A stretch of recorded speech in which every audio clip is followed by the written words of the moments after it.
그런데 오늘 국민의힘도 김정숙 여사의 옷값 논란에 가세했습니다. 그러면서 7년 전 문재인 대통령의 발언을 소환했습니다. 지금까지 그 막대한 특수활동비가 제대로 된 예산 심사 없이 또 사후 감독도 없이 그렇게 마구 지출돼 왔지 않습니까? 세상에 그런 나라가 없거든요. 이제는 특수활동비 좀 제대로 심사하고 꼼꼼하게 그러고 또 정당하게 사용됐는지 사후 감독도 철저하게 해야 되는 것이죠. 진짜 옷값이 국가 기밀이냐? 그러면 국가 기밀이라면 임기 종료 이후에 그 사들인 그 장신구, 그다음에 옷, 핸드백, 신발 뭐 이 모든 걸 다 반환해야 되는 것은 아닌가? 앞서 7년 전에 문재인 대통령은 특수활동비 좀 잘못 쓰였다면 사후에라도 꼼꼼히 짚어봐야 된다라고 했고, 오늘 정미경 국민의힘 최고위원은 이게 옷값이 국가 기밀이면 임기 종료 뒤에 글쎄요, 뭐 청와대 다 놓고 가야 되는 건지 모르겠습니다. 반환해야 된다라고까지 주장을 했어요. 이 문제는 사실은 문재인 정부 들어서서 처음에 국정농단 뭐 등등 수사를 하면서 워낙 엄격한 잣대를 들이댔습니다. 예. 왜냐하면 그동안 국정원이 관례적으로 청와대에 국정원 특활비를 이제 줬던 그런 경험들이 있거든요. 이제 그걸 다 처벌했어요. 이제 그리고 또 청와대에 관련된 박근혜 전 대통령이 의상비로 뭐 7억을 샀다, 뭐 등등 해서 당시에 굉장히 많은 아마 지금 현재 여당에서 많은 비판을 했습니다. 그래서 이제 문재인 대통령이 저런 이야기를 한 거예요. 엄격하겠다. 내가 지금 청와대 들어가면 이 특활비 줄이고 모든 것들을 공개하겠다. 또 더군다나 자신이 키우는 이 반려견 같은 경우는 이제 사료값을 내가 직접 대겠다. 이렇게 이야기를 했습니다. 예. 제가 예전에 낸시 레이건 여사, 즉 레이건 대통령 부인의 그 사서전을 읽어보니까요. 그런 부분이 있더라고요. 본인이 이제 백악관에 들어갔는데 휴지가 떨어져서 갖다 달라고 그러니까 거기에서 관장하는 해군이 와서 이거는 직접 사셔야 됩니다. 또 치약이 떨어지니까 그것도 직접 사셔야 됩니다. 어쨌든 청와대도 백악관도 가정집이고. 그렇죠. 왜냐하면 이 쓰는 비용은 다 본인들이 알아서 하셔야 됩니다. 나머지 시설이나 이런 거는 제공하지만, 그래서 아니 대통령이 됐는데 내가 이까지 사야 되느냐라고 이제 느꼈다는 그런 게 적힌 부분이 있어요. 그만큼 백악관 같은 경우는 철저히 그 직접 국가에서 제공하는 것과 개인이 하는 것은 구별되어 있습니다. 그러니까 영부인이 해외에 나갈 때 어떤 옷을 입는 건지는 그걸 본인이 알아서 선택하는 거예요. 그리고 그 본인이 예를 들어서 뭘 협찬을 받든 아니면 본인이 직접 구매를 하든 그걸 하는 겁니다. 근데 지금 우리나라는 그 규정이 없다 보니, 그러니까 지금 보셨지만 지금 특활비 문제에 대해서 공정하게 이야기하겠다 했지만, 그러니까 제가 말씀드렸잖아요. 이 김정숙 여사는 사실 문재인 대통령 52번의 해외 순방 동안 3번을 제외하고 48번을 다 동행을 했습니다. 그리고 행사마다 다 다른 옷을 입으셨어요. 자, 그게 뭐 어떤 면에서 국가의 어떤 좀 홍보 역할도 할 수 있을 겁니다. 그렇다면 정부에서 이걸 공개해야죠. 자, 이거는 어떤 면에서 외교적 어떤 이걸 위해서 정부에 제공했다. 근데 그걸 왜 밝히지 못하는지 참 의문스럽습니다. 그러니까 이현정 의원님 말씀은 이게 단순히 김정숙 여사가 입었던 옷이 비싸고 안 비싸고의 문제가 아니라 결국은 투명한 특수활동비, 이게 어쨌든 나라 돈이기 때문에 그 부분 말씀하신 거죠. 그렇습니다. 이승훈 변호사님. 근데 10년 전에 당시 박근혜 후보와 다퉜던 문재인 캠프의 진성준 대변인이 박근혜 전 대통령을 겨냥하면서 3년 동안 100벌이 넘는 각기 다른 여성 정장을 입었고, 이게 총 4억 가까이 되기 때문에 검소한 액수는 아니다.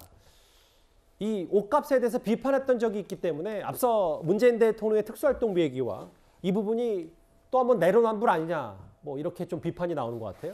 사실 이 문제는 이제 국민이 공개를 원한다면 실은 공개해야 되겠죠. 그게 맞다고 보고요. 또 저렇게 진성준 의원이 비판할 수 있죠.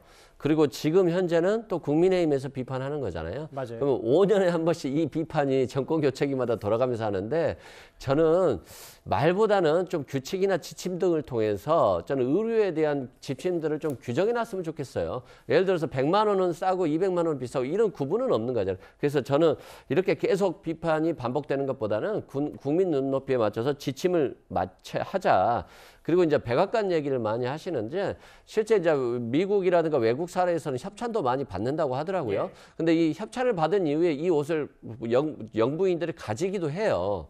근데 우리나라 같은 경우는 협찬을 받아서 만약에 가졌다라고 한다면 이게 뇌물이 될 수 있거든요. 그래서 각 나라마다 문화가 다르다. 그리고 뭐 관사를 신축하는 문제도 그러면 기존에 있는 관사를 쓰면 되지, 관사 신축해서 왜 국민의 세금을 내냐, 비판할 수 있는 거잖아요.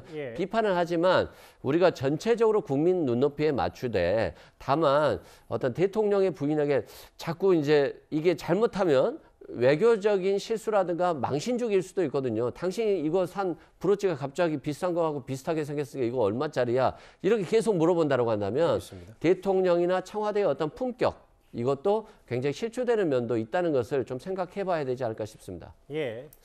사실 이 의혹을 온라인 말고도 여러 제기를 했었던 심평 변호사. 그러니까 지난 대선 때 문 대통령을 지지했었고 이번 대선 땐 윤석열 당선인을 공개 지지했었는데 이게 현행법상 공무수행 물건 나오면 반드시 반대해야 된다라고 했고 오늘도 추가 SNS를 통해서 이게 내로남불 아니냐 이렇게 얘기했습니다.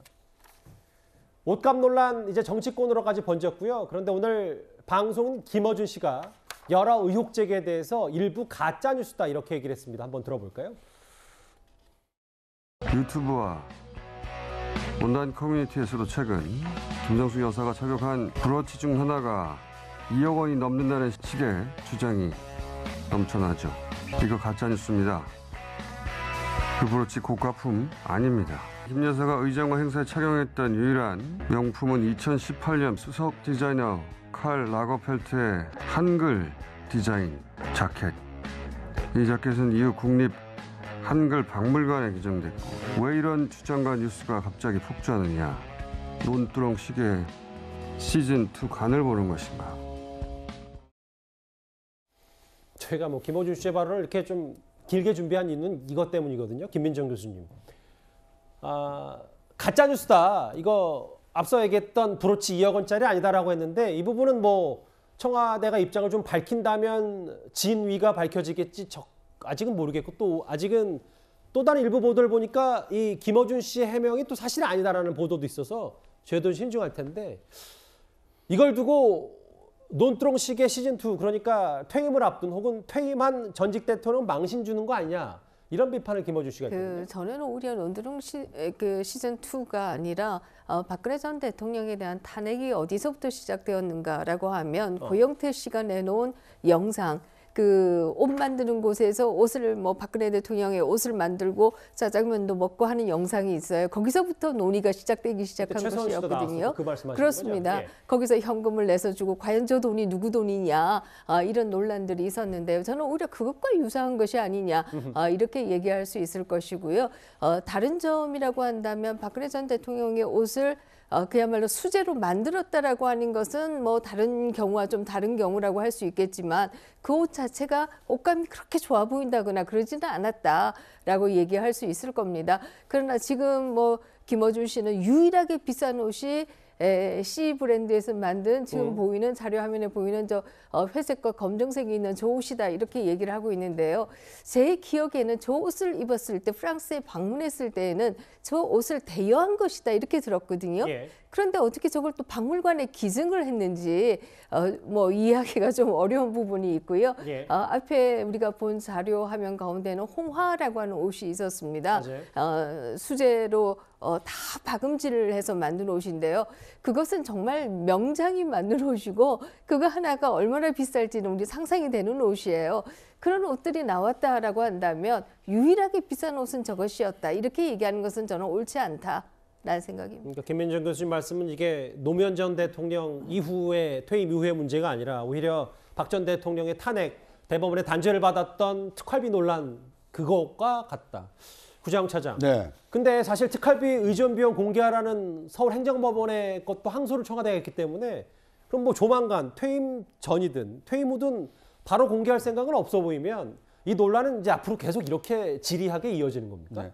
그러니까 공방만 계속되고 이렇게 진실은 묻힐 가능성이 큽니다. 왜냐하면 대통령 기록물법에 따라서 문재인 대통령이 퇴임을 하게 되면 이 통치 행위로 했던 모든 기록물이 국가기록원에 보관이 되고요. 일정 시간이 지날 때까지는 공개가 되지 않습니다. 지금 논란의 핵심은 뭐냐면 공직자가 아닌 대통령의 배우자의 의상과 장신구를 사는데 특수활동비가 사용됐느냐 여부거든요. 예. 그 진위를 밝히려면 결국 특수활동비가 어느 명목으로 얼마만큼 집행이 됐는지를 공개해야만 알 수가 있는데 그것이 만약에 국가기록원으로 이관이 돼버린다. 그렇게 되면 10년, 최소 10년 이상 동안은 그 자료가 공개되지 않기 때문에 아마 논란은 굉장히 뜨겁지만 이것에 대한 어떤 진실을 알기는 상당한 시간이 걸리지 않을까 하는 생각이 듭니다. 예. 정권의 특수활동비 논란으로 불똥이 커진 김정숙 여사의 옷값 논란 온라인상에서 정치권까지 번졌습니다. 이 주제 첫 번째 이슈 여기서 정리를 하고요.